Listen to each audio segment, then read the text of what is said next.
Salam əzizləri belə. Deməli, kursa keçirilmiş sınağın vermə mətndən təhlilin izahını verəcəyik. Burada birinci sual Gövhər ağa məscidi ilə bağlı bir mətndir. Birinci yüngülvari bir dənə oxuyaq. Yuxarı Gövhər ağa məscidinin inşası 4 mərhələdə həyata keçirilmişdir.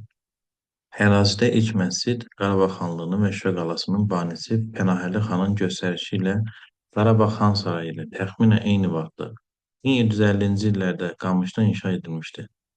İbrahim Xəlil xan hakimiyyətə gəldikdən sonra 68-69-cu illərdə həmin məscidin yerində daşdan yeni məscid tikmişdi və 19-cu əsrin birinci yarısında Gövhər ağanın maddi dəstəyi ilə İbrahim Xəlil xanın yararsız hala düşmüş məscidinin yerində qoşa minarəli 3-cü məscid inşa edilmişdi.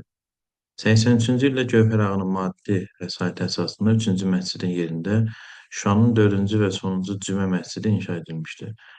4-cü məscidin memarı Qarabağda bir çox tikililərin müəllifi olan Kərbəlayı Səfixan Qarabağ idi. Yuxarı Gövhər ağa məscidinin minarələrinin dekoru və məscid yaxınlığındakı mədrəsənin ikinci mərtəbəsində otaqlardan birinin divar rəsmləri Mir Mövsüm Nəvvah tərəfindən işlənmişdir. Məscid özündən əvvəlki tikilinin inşaat otlarını təkrarlayır. 4-cü məscid kompozisiya, planlaşdırma və bədii xüsusiyyətləri baxımından sələfindən kəskin şəkildə fərqlənir. 92-ci ilin mayında Şuşanın mənfur qonşularımız tərəfindən işğal nəticəsində məscid erməni vandalizminə məruz qalıb, qismən dağılıb və divardakı rəsmlər məhv edilib. Minarələrin dekoru zədələnib. Ümumiyyətlə imtahanda bir dəfə eləcə üzündən oxumaq lazımdır ki, verilən sualın təxmini yeri müəyyənləşdirəsiniz. Ya da eyni anda 2-3 dəfə birincidən oxumanın mənası yoxdur. Belə. Deməli, burada birinci sual. Yuxarı Gövhərağa məscidin Kərbəlayı Səfixan Qarabağının memarı olduğu ilk tikildi. Baxın, burada belə bir cümlə yazır. 4-cü məscidin memarı Qarabağda bir çox tikililərin müəllifi olan Kərbəlayı Səfixan Qarabağıdır. Sadəcə iminli, bunu biz dəqiq bilənməliyik axı. Tikdiyi bu məscid ilkdirmi, sondurmu, onu bilə bilməliyik. Ona görə burada cavab B bəndi qiymətləndirilməsi mümkünsüzdür. 86. 87-də 18-ci əsrdə tikilmiş məscidlərin inşası zamanı müxtəlif inşaat materiallarından. Təbii ki, hər bir məscid tikəndə onsuz da müxtəlif inşaat materialından istifadə olunmalıdır. Bu 100% olmalıdır. Burada cavab doğrudur. C bəndi. 88-ci sual. Məsciddəki otaqların divarları, bax bu biraz diqqətli olun bu sualda. Otaqların divar rəsmləri Mir Mövsüm Nəvvah tərəfindən işlənmişdir. Burada onunla bağlı bir cümlə verilir. Deyir ki, deməli, bax bura baxın, mədrəsənin ikinci mərtəbəsində otaqlardan birinin divar rəsmləri Mir Mövsüm Nəvvah tərəfindən işlənmişdir. Amma burada yazılıb ki, məsciddəki otaqların divar rəsmləri. Ona görə artıq burada bu sual yanlışdır. Biraz diqqətli olaq burada. 89-cu sual. Məscidin interyeri memarlıq xüsusiyyətləri haqqında məlumat verir. Yəni burada onsuz da dağıdılıb, tökülüb, Şuşa tərəfindən də mənfi qonşularımız tərəfindən də onsuz da içərisi dağıdılıb, tökülüb.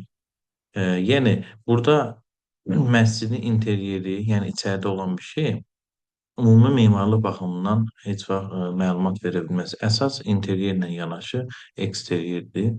Ona görə bu 89-cu sual cavabı yanlış olacaq. A bəndi. 90-cı sual.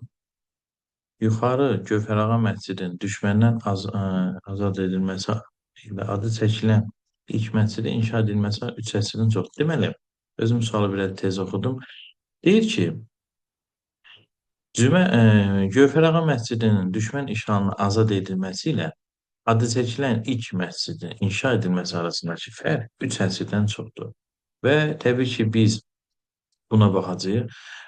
Baxırıq ki, bu 1750-ci ildə inşa edilmişdir və bizə deyir ki, onun məhv edilməsi nə vaxt olmuşdur? Düşmən tərəfindən dağıdılma 92-ci ildə.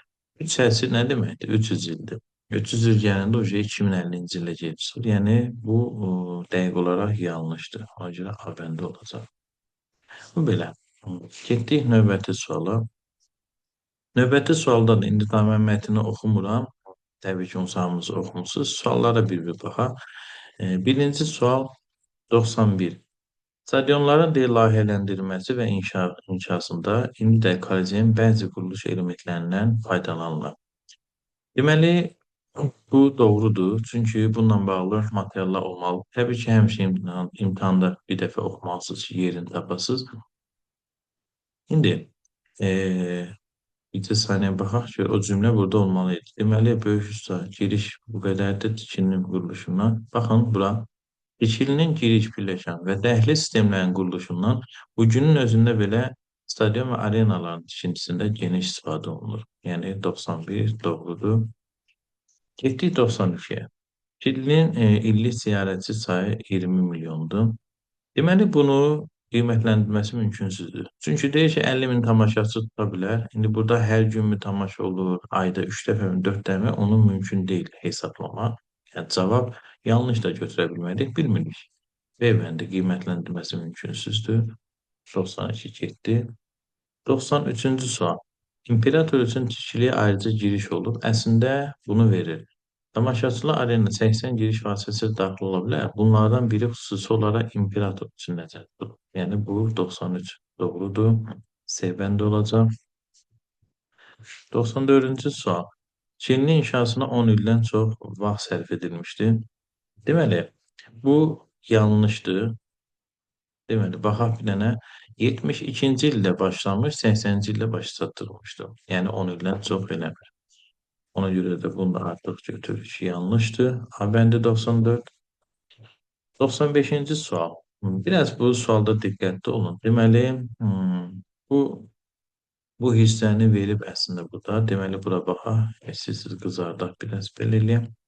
Deməli, məsələ nədir burada? İndi həmin cümləni elə burada olduğu üçün baxaq. Tamaşaçılar üçün nəzərdə tutulmuş 3 yarış yerləşirdi. Deyəcəksiniz, mən burada da var. 20 sıradan ibarət olan birinci yarış şəhərin vəzifəli və süvari təbəqələrinə aid olan və orası düzdür. Bura qədər düzdür. İkinci yarış Roma vətəndaşı hüququna malik olan azad sakinlər, üçüncü və ən yuxarı isə kasıb təbəqə üçündür. Burada yazılıb ki, ikinci, üçüncü yarış və ən yuxarı sektorlar Roman kasıb təbəqələr üçündür. Ona görə bu yanlışdır, ifadə A bəndə olacaq. 95-də A və sonuncu, üçüncü mətnə keçək. Deməli, bunu biraz aşağı salım. İrəvan qalası ilə bağlı bir mətindir burada da. Yenə mətni böyük də olsa imtahanda özünüz oxuyursunuz. Biz sualları izah edəyəm. 96-cı sualda deyir ki, mətnə əsasən İrəvan qalasına aid olan doğru fikirləri. Burada cavab Y bəndidir. Qalada yüzlərlə evin olması deyəcəksin. Niyə? Təbii ki, burada özü verir. Qalada 8 mənzil, 800 ev olur. 800 ev nə deməkdir? Yüzlərlə evin olduğu anlamına gəlir. Yəni 96-ın artıq cavabı Y oldu. Bunu silək. 97. Deyir ki, mətnə əsasən qalanın 2 qat divarı nədir? Cümləni tamamlayın. Burada cavab B bəndidir. Hücum edənlərin manevr etməsini çətinləşdirir. Təbii ki, yerlərində göstərir. Deməli, 2 qat divar haqqında bu abzasda bir məlumat verir. Ona görə həmişə imtahanda mütləq tezvaza bir dənə düzü böyük mətn olsa da, bir reis tezvaza üzrünü oxumaq lazımdır. Yerini tapaq. 2 qat divar haqqında məlumatlar verir və bu verilən məlumata əsasən əsas məsələ nədir? Onların, yəni düşmənlərin manevr etməsini çətinləşdirirdi və müdafiə qarnizon işini asanlaşdırırdı. Ona görə cavab 97B. Biraz yanlış doğru qiymətləndirməsi mümkünsüz olan hissələrdən biraz bu tipli verilənlər daha rahat olur. 98-ci sual. Altından xətt çəkilmiş. Baxaq. Deməli, qalada gizli su kəməri var idi ki, bu da qarnizonu uzun müddət mühasirəyə tab gətirməsi imkan verirdi. Çünki nə qədər çox mühasirədə qalsa, su ehtiyacını ödəmək baxımındandır, əhəmiyyətli rol oynayırdı. Deməli, burada deyir ki, dəqiq açıqlayın, qarnizon su kəmərini istifadə etməklə düşmən mühasirəyə yara bilirdi. Bu yanlışdır. Qalada su kəməri olması qarnizon hücumuna davam gətirə bilməzdi. Olmasa davam Yəni elə bir şey dəqiq burada verilmir. Su kəməri olmasa düşmən hücumuna davam gətirə bilməz deyilən bir anlayış yoxdur. Hücum söhbət deyil. Mühasirədə saxlayanda su ehtiyatını qarşılamaq üçün vacib rol oynayır bu su kəməri. Deməli, qalanın içində gizli su kəməri olması mühasirəyə alınmış qarnizon üçün müsbət. Bax, bu cavab C-dir. Səsi D-yə də baxaq. Qalada gizli su kəmərinin olması hücum zamanı qarnizonun işini asan. Yenə deyirəm, söhbət burada ancaq qida ehtiyatından gedir, yəni su ehtiyacını qarşılamaqla. Qarnizonun mühasirəyə davam gətirə bilməsi üçün yeganə səbəbi daxilində su kəmərinin təbii ki, bu da yanlışdır. Cavab C-dir. Su kəməri qarnizon üçün müstəsna əhəmiyyətə malik idi. 99-cu sual. Mətnə əsasən İrəvan xanlığının Azərbaycan xanlıqları arasında ən sonda işğal edilməsinin səbəbi 99-cu sualda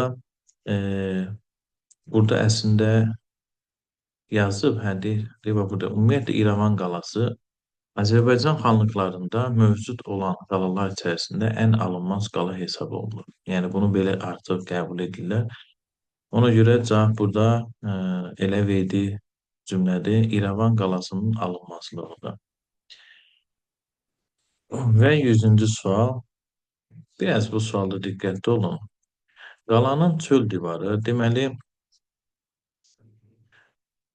haradadır bu? Hə, burada. Bir dənə bu abzasa fikir verin. Deməli, qalanın deyir, çöl divarı 10 metr idi və bu divarda 17 bürc var idi. Daxili divar və daha hündür idi.